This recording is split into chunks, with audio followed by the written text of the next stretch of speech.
Hello guys, Andrew here. Welcome back to Drew Tutorial. And in this video, I'm going to show you how to delete your download data on Google Chrome. So go ahead and click the three dots on the upper right and click on your history, then click on history again at the top there.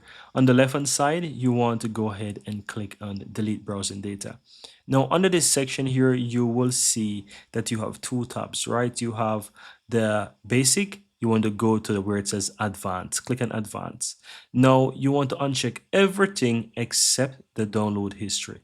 So you're here, you can simply go ahead and check this box to ensure that you delete browsing history. Alternatively, if you want to delete, for example, your cached images and files, normally a sizable data as well, you can click on that and hit delete. So once you hit delete data, you will be able to delete your browsing data, and you'll be able to also clear up some cache data and files right there as well. So that's it, guys. That's how you delete your download data or your download history on Google Chrome.